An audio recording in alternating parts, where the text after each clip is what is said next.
This is Tim Bryce with my column entitled American Inventions. If you were to ask young people what they consider the most influential inventions that affected America, they would likely respond with the PC, Apple's iPhone and iPad, or perhaps the new Google glasses. This reflects the erosion of our sense of history. I would argue even though these inventions are interesting, their development was inevitable and the natural byproduct of earlier inventions. Understanding America requires more than just the memorization of important dates, such as 1776, but also the inventions we created along the way.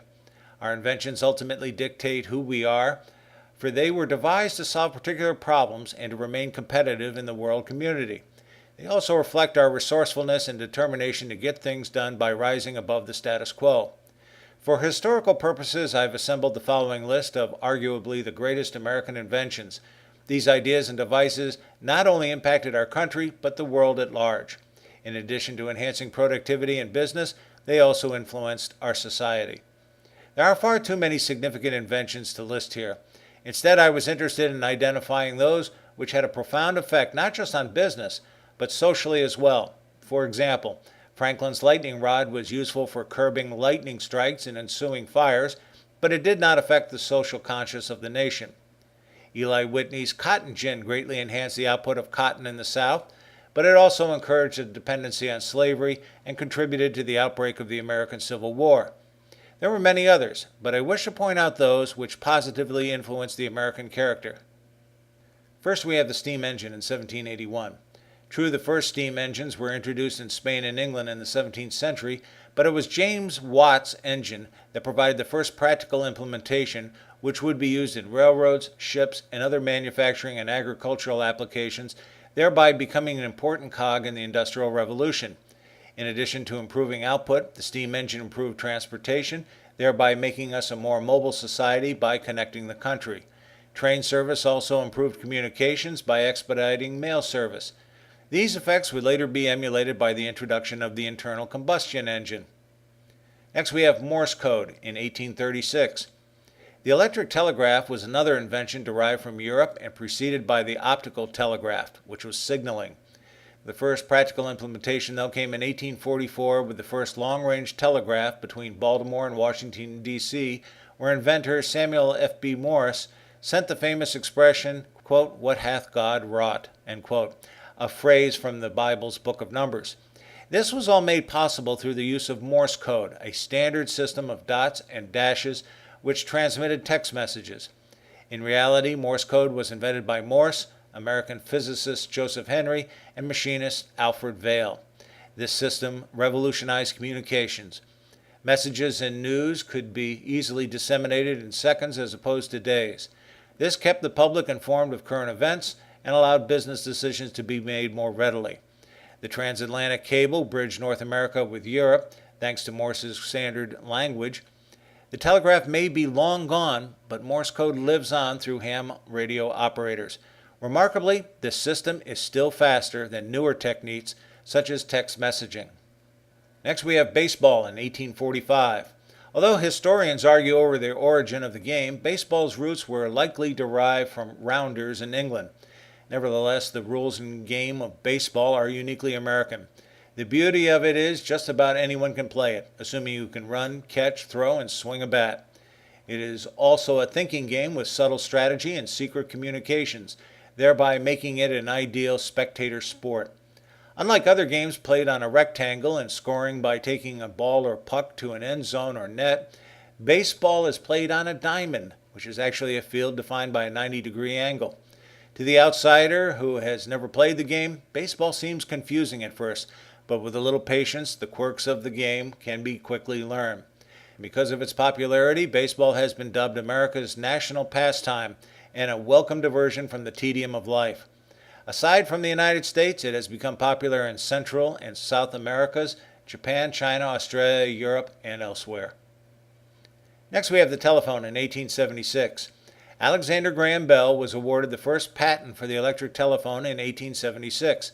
As with other technologies listed here, others were active in its development, but Bell was first.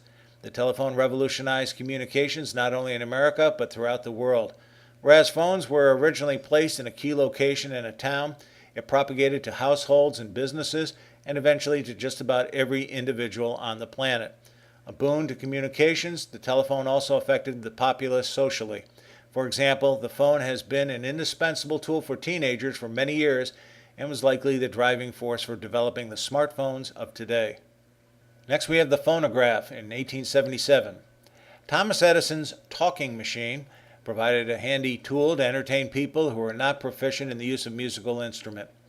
Interestingly, the cylinders of Edison's machine ultimately became the hard drives of today's computers and smartphones, all based on circular devices for storing and retrieving data. Next, we have the radio from 1885.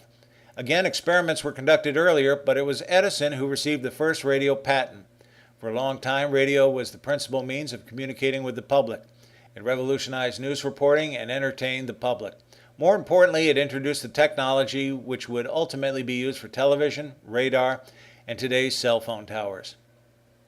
Next, we have the tabulating machine from 1890.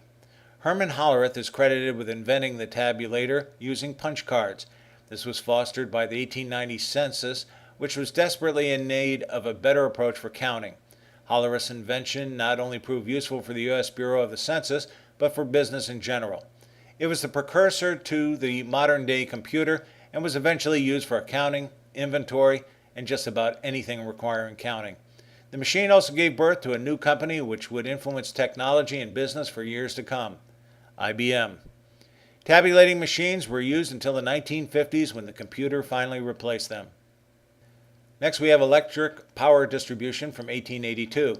Although Edison did not create the light bulb, he invented the first power grid in New York City to use his electric lamps, thereby turning the darkness of night into light. This is the Pearl Street project in Manhattan. The effect was dazzling and changed our social life at night. Candle power was no match for Edison's electric grid, something that is with us to this day. Then we have the assembly line of 1901. The concept of routine assembly using standard parts has been around for centuries, but it took Henry Ford to mechanize it to produce his line of automobiles, thereby revolutionizing the process of manufacturing. This is one of the most important concepts to emerge from the Industrial Revolution. It's been used to produce everything from automobiles and airplanes to a multitude of electronic devices and just about every consumer-related product imaginable, including the smartphone. By doing so, the assembly line made it possible to make products affordable for just about everyone, thereby creating a middle class. Next, we have air conditioning in 1902. Willis Carrier was the inventor of electromechanical cooling, which was originally intended for companies with products requiring climate control, such as printing, photography, and chemicals. This technology was eventually used for general business comfort as well as in automobiles and homes. The air conditioner had particularly affected the South, where temperatures during the summer would prohibit work and sleep. The advent of the air conditioner was a major contributor to people migrating to the South, including yours truly. Next, we have the airplane in 1903. The Wright brothers are credited for the first sustained and controlled heavier-than-air powered flight. Like the steam engine, it had a profound effect on transportation and communications, although it devastated passenger rail service. By conquering the sky, we made the world a smaller place to live, accessible to just about anyone. It has helped forge business relationships overseas, thereby improving commerce, and made America more aware of the world around us.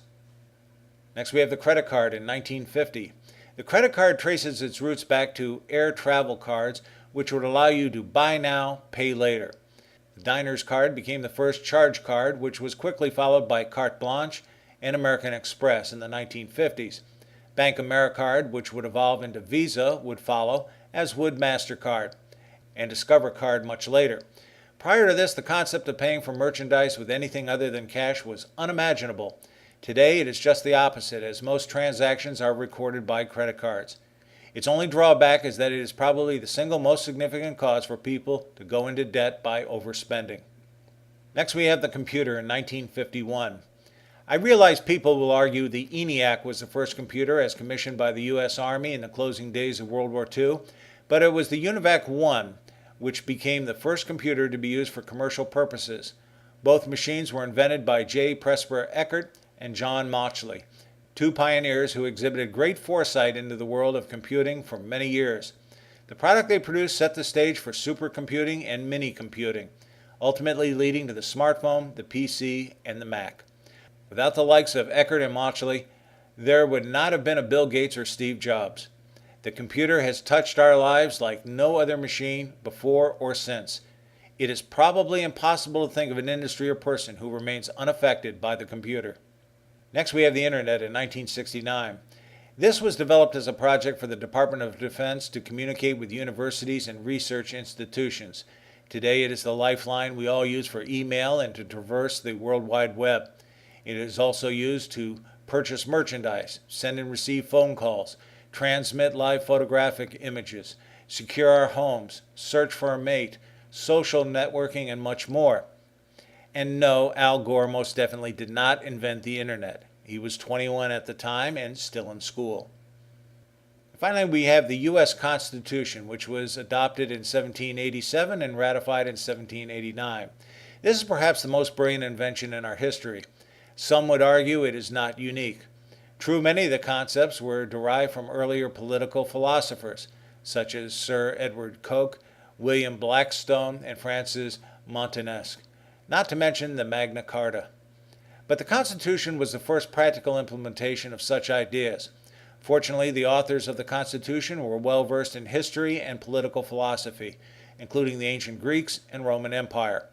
What makes the Constitution unique is its three separate but equal branches of government, its checks and balances, its bicameral system of Congress, to act as a republic as opposed to pure democracy, and the Bill of Rights, which enumerates the rights of American citizens.